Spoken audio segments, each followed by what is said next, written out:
प्रश्नावली 15.5 का पहला प्रश्न है, मेरे 7 मित्र हैं, उन्हें कितने प्रकार से चाय पार्टी में निमंत्रित कर सकता हूँ। चलो इस प्रश्न को हल करते हैं, बहुत आसान प्रश्न है। मैं पहले 7 मित्रों को बना लेता हूँ, ठीक है। ये पहला मित्र, ठीक है। अभी क्रमांक नहीं देते हैं, सीधा 7 व्यक्ति हम यहाँ पे इस तरीके से ड्रॉ कर लेते हैं। कितना है? 3 3 6 और 1 7, ठीक है। और इन सभी को हमें कहाँ पे बुलाना है? चाय पार्टी में बुलाना है, ठीक है। ये चाय पार्टी जहाँ पे रखा गया है वहां पे बुलाना है इन सभी को। अब इस प्रश्न में कहीं पे भी नहीं बताया गया है कि इनमें से हमें पहले किसको बुलाना है ना। तो हम पहले किसी को भी बुला सकते हैं। इसका मतलब क्या है कि चाहे तो हम इसे पहला मान सकते हैं, चाहे तो हम इसे दूसरा मान सकते हैं, फिर इसको तीसरा, फिर इसको चौथा, इसको पांचवा, इसको छठवा और इसको सातवां, है ना। निमंत्रित करने का तरीका जो है वो हम इस तरीके से ले सकते हैं। हम इसको पहला रख सकते हैं, इसको दूसरा, इसको तीसरा, चौथा, पांचवा, छठवा, सातवां, इस तरीके से निमंत्रित कर सकते हैं। और चाहो तो आप इसको बदल सकते हो क्रम को, क्योंकि इस प्रश्न में नहीं बताया है कि पहले किसको निमंत्रित करना है, लेकिन निमंत्रित सातों के सातों को करना है ना। तो इसके लिए हमें करना क्या है, पहले मैं यहाँ पे लिख लेता हूं मित्रों की संख्या कितनी है? 7। अब हम निकालने वाले हैं निमंत्रित करने के तरीके। निमंत्रित करने के तरीके, ठीक है। निमंत्रित करने के तरीके बराबर, अब इसको निकालते हैं ना। तो पहले मित्र को जब मैं निमंत्रित करूंगा, ये जो पहला मैंने दिया है नंबर, इसको मैं निमंत्रित करूंगा तो कुल मित्र कितने हैं? 7 हैं। 7 में से ये पहला मित्र मैं निमंत्रित कर रहा हूं तो मैं 1 लिखूंगा, ठीक है। पहला मित्र मतलब 1, पहले मित्र को मैंने निमंत्रित किया। फिर से मैं क्या करूंगा, 7 में से ही ये जो दूसरा नंबर है ना, जिसके पास में देखो निमंत्रण देने जाएंगे तो एक कार्ड लेकर मैं जाऊंगा, ठीक है। अब कार्ड लेके जाऊंगा तो हर के घर एक ही टाइम में तो नहीं जा सकता, पहले मैं किसी को दूंगा, उसके बाद दूसरे के यहाँ जाऊंगा, फिर तीसरे का। ये वही है, पहले के यहाँ निमंत्रण देने मैं इसके यहाँ गया समझो, ठीक है। दूसरे में इसके यहाँ, तो 7 2 लिखेंगे। तीसरी बार इसके यहाँ गए तो क्या लिखेंगे? 7 C 3। फिर चौथी बार 7 C 4, आपको समझ में आ रहा है। पांचवा बार इसके पास गए तो इसको हम 7 में से 5, मतलब पांचवा ये व्यक्ति है जिसके घर मैं निमंत्रण देने गया था समझो, ठीक है। ये छठवा है और ये सातवां के पास इस तरीके से निमंत्रण देने गया। समझ में आ गया? 1 2 3 4 ये व्यक्ति को दर्शा रहा है ना, ये पहले ये किसको दर्शा रहा है? व्यक्ति को दर्शा रहा है। और ये टोटल व्यक्ति को दर्शा रहा है, कुल व्यक्ति, मतलब मित्रों की संख्या 7 है ना, ये कुल को दर्शाता है, ये कुल व्यक्तियों को दर्शा रहा है। और ये हर एक व्यक्ति को दर्शा रहा है, व्यक्ति नंबर 1, व्यक्ति नंबर 2, व्यक्ति नंबर 3, व्यक्ति नंबर 4, व्यक्ति नंबर 5, व्यक्ति नंबर 6, व्यक्ति नंबर 7, इस तरीके से सातों व्यक्तियों को आमंत्रित किया गया। ये क्लियर हुआ? ठीक। अब इसको हल करने के लिए एक सिंपल सूत्र, बहुत आसान सूत्र, उसका हम यहाँ पे उपयोग करेंगे। मैं यहाँ पे बता देता हूं, देखो NC1 NC2 NC3, ठीक है। फिर डॉट डॉट डॉट, फिर यहाँ पे NCN।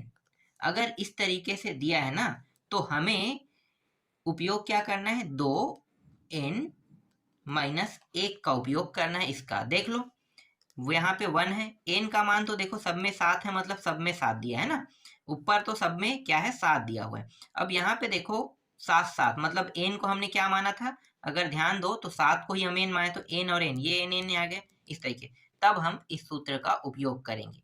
समझ में आ गया? तो इसको हल कर लेते हैं। तो N का मान कितना रहेगा? 7, ठीक है। 7 - 1, आगे हल करेंगे तो 2 का घात 7 कितना होता है? 128। 128 में घटा देंगे तो कितना आएगा? 127। तो इस तरीके से पहले प्रश्न का उत्तर हमें प्राप्त हो गया।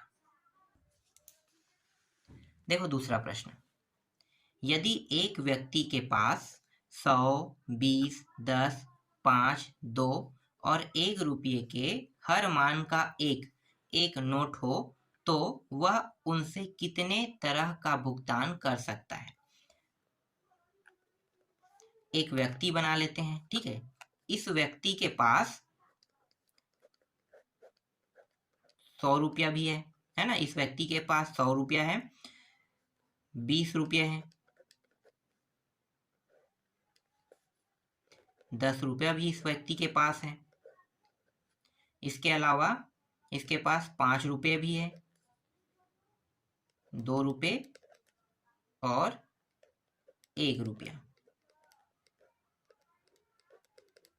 कितने नोट हो गए? 1 2 3 4 5 6, 6 नोट है ना। तो नोटों की संख्या कितनी हो गई? नोटों की संख्या बराबर 6। नोटों की संख्या कितनी हो गई? 6। अब बस भुगतान करने के तरीके निकालना है। तो भुगतान करने के तरीके, ठीक है। भुगतान करने के तरीके कितने होंगे?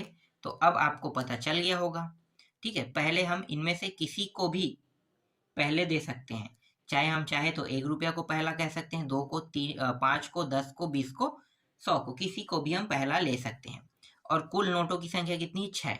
कुल नोटों की संख्या 6। इसका मतलब 6C1 पहला भुगतान कर रहे हैं। दूसरी बार भुगतान करेंगे 6C2 लिखेंगे। तीसरी बार भुगतान करेंगे 6C3। चौथी बार भुगतान करेंगे 6C4। चौथी बार में 6C4, हाँ, पांचवी बार में 6C5 और छठवीं बार में 6C6, ठीक है। इस तरीके से अब यहाँ पे करने क्या वाले हैं भाई? सूत्र का उपयोग करने वाले हैं। पता है आपको 2 का घात n - 1, यही सूत्र है हमारा। तो 2 का घात n के यहाँ में क्या आएगा? देखो लास्ट 6 है, मतलब ये जो ऊपर में लगा है वो सब क्या है? 6 है ना, मतलब 6 घात हो जाएगा। फिर -1, 2 का घात 6, 2 के घात 6 का मतलब कितना होता है? 64, ठीक है। 64, 64 में 1 घटा देंगे तो कितना आएगा? 63। यही इस प्रश्न का उत्तर है। तो इस तरीके से दूसरा प्रश्न भी कंप्लीट हुआ। देखो तीसरा प्रश्न, 5 अमरूद, 3 सेब तथा 4 आमों में से कितने विभिन्न तरीके से फल चुने जा सकते हैं, ठीक है। फल चुनने के तरीके और दूसरा है ना चुनने के तरीके। तो हम यहाँ पे दोनों तरीके का उपयोग करेंगे। तो पहला जो रहेगा हमारा, मतलब जो ये सेब और आम दिया है ना, ठीक है। तो अमरूद,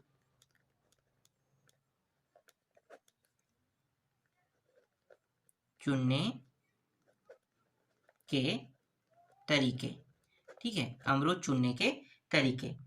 तो अमरूद को हम कितने तरीके से चुन सकते हैं? मैं यहाँ पे थोड़ा सा डायरेक्ट कर देता हूँ, ठीक है। 5 अमरूद दिया है ना, यहाँ पे आप यहाँ पे 5 अमरूद है, 3 सेब और 4 आम दिया है। तो आप लिख सकते हो कि 5 अमरूद को क्रमांक क्या है? 1 2 3 4 5 वही है ना। तो उसको क्या करेंगे? चुनेंगे, तथा इनमें से कोई भी नहीं चुनने के, ठीक है। ऐसा भी कर सकते हैं, या फिर आप वैसा नहीं करना चाहते तो जैसा मैं कर रहा हूँ वैसा कर सकते हो। थोड़ा सा हम क्या करेंगे? डायरेक्ट कर देते हैं। देखो अमरूद चुनने के तरीके, पहले अमरूद चुनते, फिर सेब, फिर आम चुनेंगे। तो अमरूद चुनने के तरीके कितने होंगे? 5, ठीक है। 5 अमरूद है तो 5 होंगे, ठीक है। लेकिन इनमें से एक अमरूद हमने चुन लिया है समझो, तो 5 और 1 कितना हो गया? 6। कुल अमरूदों की संख्या कितनी हो गई? मतलब चुनने के तरीके कितने हो गए? 6 हो गया, ठीक है। समझना ना। इसी तरीके से 3 नहीं, सेब लिखो बस। सेब चुनने के तरीके कितने हैं? 3 है, ठीक है। 3 में से हमने एक चुन लिया है, ठीक है। तो 3 और 1 कितना हो गया? 4। और एक हो गया क्या है? आम चुनने के तरीके। तो 4 दिया है, 4 और 1 5 है ना। तो इस तरीके से 5 हो गया, ठीक। अब इसको हल कर देते हैं। तो ये हो गया 6, 3 और ये 3, इन सभी को हम क्या कर रहे हैं? गुणा कर रहे हैं। तो गुणा करेंगे तो इनका गुणा करने पर मान कितना आएगा? 120, ठीक है। 100, यहाँ पे मैं लिख देता हूँ 120 आया, ठीक है। 120। तो फल चुनने के कुल तरीके, जिसमें ना चुनने वाले भी फल क्या है, शामिल है। ठीक है, ना चुनने वाले फल भी शामिल, उसको क्या करेंगे, माइनस करेंगे। ठीक है, तो माइनस कर देते हैं। नहीं चुना जाने के तरीके, के बराबर 1। ठीक है, एक ही तरीका है कि हम कोई भी फल को नहीं चुनेंगे, सिर्फ तरीका एक है। अब हम क्या करेंगे, इसको घटा देंगे। ठीक है, चुने जाने वाले से हम घटा देंगे। तो यहाँ पे मैं लिखूंगा चुनने के कुल तरीके माइनस ना चुनने के तरीके। चुनने के कुल तरीके 120 है। इसी 120 में जो एक तरीका है ना नहीं चुना जाने का, वो भी इसमें क्या था, शामिल था। यही क्या है, इस प्रश्न का उत्तर है। बस इतना ही इसमें करना है और कुछ नहीं करना है। देखो चौथा प्रश्न, 5 आम और 6 अमरूद में से कितने ढंग से फल चुने जा सकते हैं, जबकि प्रत्येक प्रकार का कम से कम एक फल अवश्य लेना है। मतलब कम से कम एक कह रहा है, अधिकतर हम कहाँ तक जा सकते हैं, पूरा फल चुन सकते हैं ना। तो दोनों को अभी हम क्या करेंगे, अलग अलग हल करेंगे। पहले मैं 5 आम को लेकर हल करता हूं। 5 आमों में से कम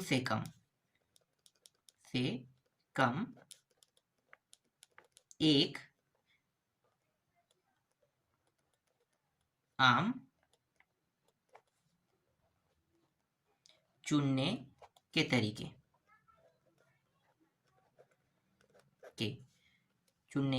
तो 5C1, कम से कम एक से हम शुरू कर सकते हैं, मतलब पूरा आम हमें चुनना है ना। कम से कम अगर यहाँ पे दे दिया है, इसका मतलब क्या है, हमें एक से लेके पांचों का पांचों आम चुनना है। तो 1, फिर 5C2, फिर 5C3, फिर 5C4, फिर 5C5, यही होगा। अब इसका सूत्र लगा देते हैं, 2 का घात n माइनस 1। 2 का घात n मतलब 2 का घात 5 माइनस 1, और ये कितना होगा, ये 32 होगा। 2 का घात 5 और 1 घटाएंगे तो कितना आ जाएगा, 31। तो यहाँ पे आ गया 31। ठीक है, आम वाले में 31 प्राप्त हो गया। अब हम अमरूद का निकाल लेते हैं। तो 6 अमरूद में से कम से कम एक अमरूद चुनने के तरीके, है ना। कम से कम हमें एक अमरूद चुनना है। तो 6C1, 6C2, ठीक है। इसी तरीके से ये बढ़ते जाएगा, लगातार रहेगा। तो मैं लगातार लिख लेता हूँ 6C6, इस तरीके से। तो ये 2 का घात n माइनस 1, 2 का घात n मतलब 6 माइनस 1, कितना हो जाएगा भाई, 2 का घात 6 का मतलब 64, और 1 घटा देंगे तो कितना आ जाएगा, 63।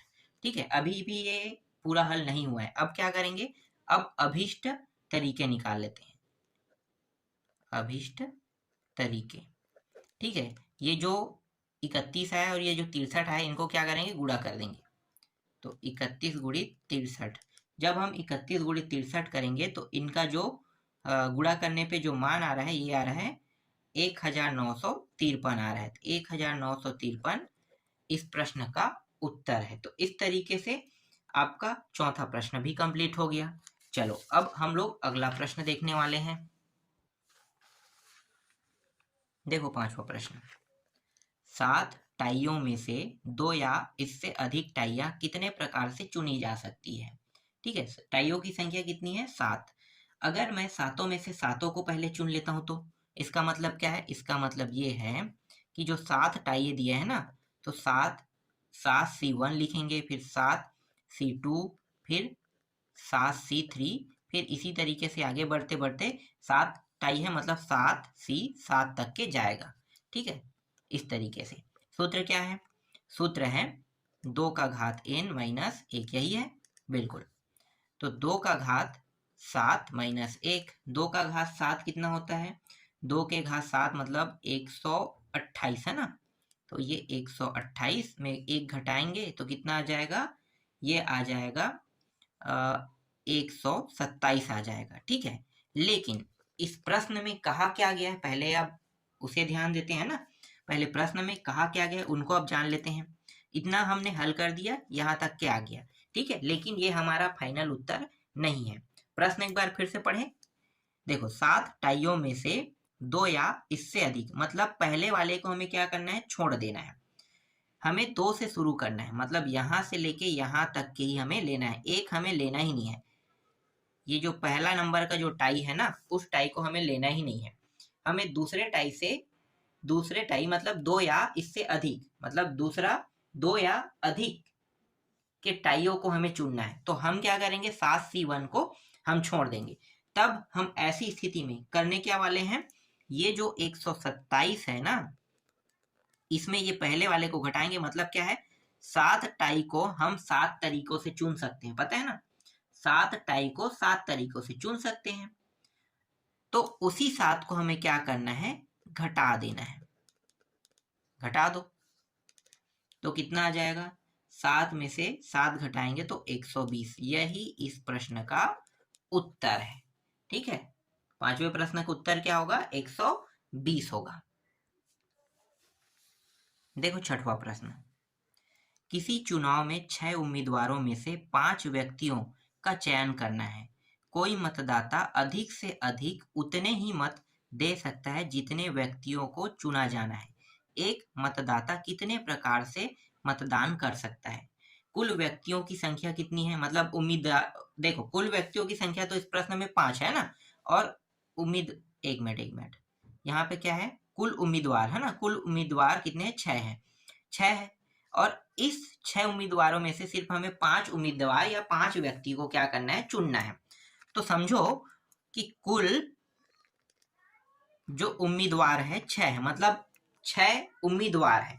इसका मतलब है 6C1 प्लस 6C2 फिर 6C3 फिर 6C4 फिर 6C5, ठीक है। 5 को ही चुनना है इस तरीके से।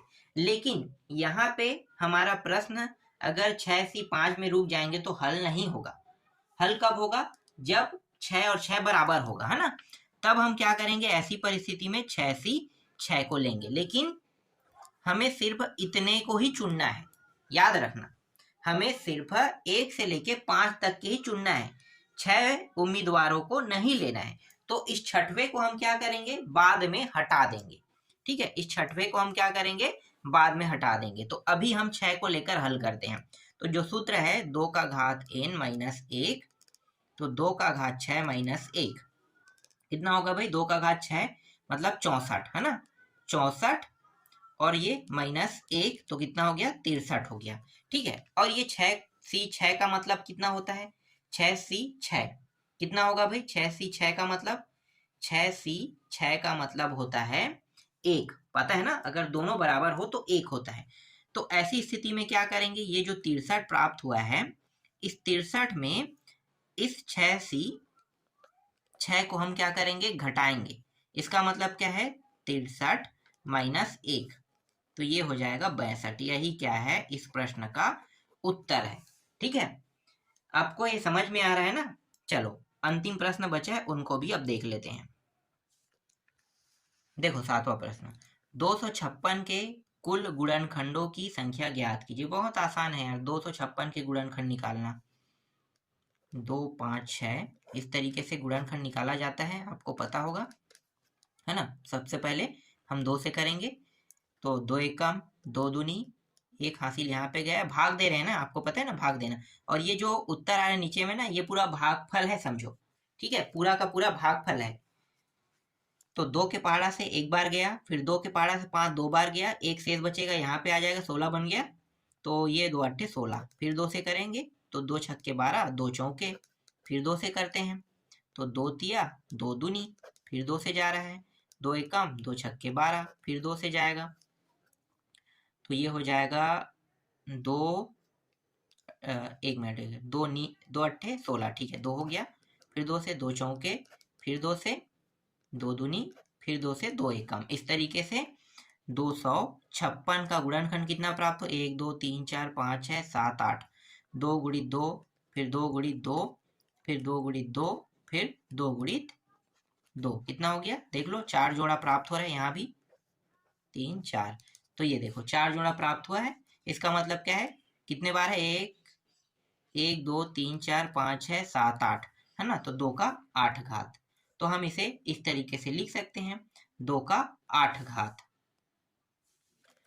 अब हम क्या करेंगे भाई, आपको पता है ये 8 बार आ रहा है ना, 8 बार आ रहा है, इसका मतलब क्या है, 8C1 8C2, ठीक है, ऐसे ही करोगे, फिर 8C3, फिर 8C4, फिर 8C5। अभी जो बता रहा हूँ ये नहीं करना है, ठीक है, ये मैं आपको समझाने के लिए कर रहा हूँ, ठीक है, ये समझो कि ये अभी रफ कार्य मैं कर रहा हूँ, ठीक है। इसी तरीके से ये कहाँ तक जाएगा, 8C8 तक जाएगा, ठीक है, 8C8 तक जाएगा। लेकिन ये 8 ना होके ये 9 होगा। क्यों ना होगा, क्योंकि आप सभी को पता है, ये सही है, गुणनखंड 2 का घात 8 है, यहाँ तक के एकदम 100% सही है।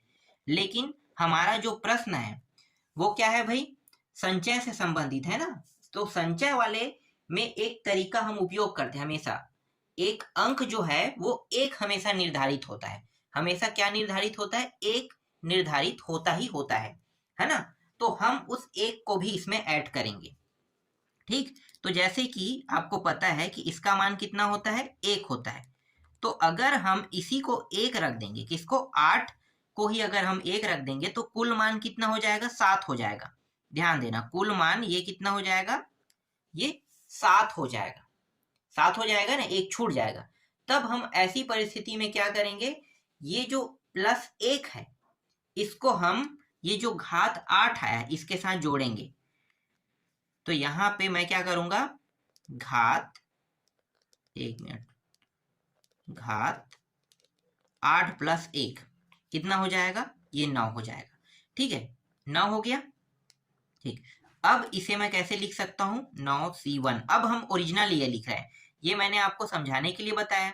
देखो 1 से लेके 7 तक आएगा तो 2 2 2 2 इस तरीके से जा रहा है ना, लेकिन ये जो मान है 1 बन रहा है, तो ये तो गलत हो जाएगा, 1 हो जाएगा। तो हमें कितना चाहिए, हमें टोटल 8 के 8 चाहिए, 2 का घात, और एक मान हमारे पास 1 होना चाहिए। तो इस तरीके से 9C2 डॉट डॉट डॉट, इस तरीके से ये क्या होते रहेगा, बढ़ते रहेगा, 9C9 ये होगा। तब हमारे पास 8 ये मान होगा, और 8 और 1 जोड़ने पर ये 9 होगा। तो ये जो 1 आया है ना, ये 1 यही 1 है, ठीक है। कौन सा 1 है, ये वाला, और ये ही हमारा क्या है, फाइनल उत्तर है।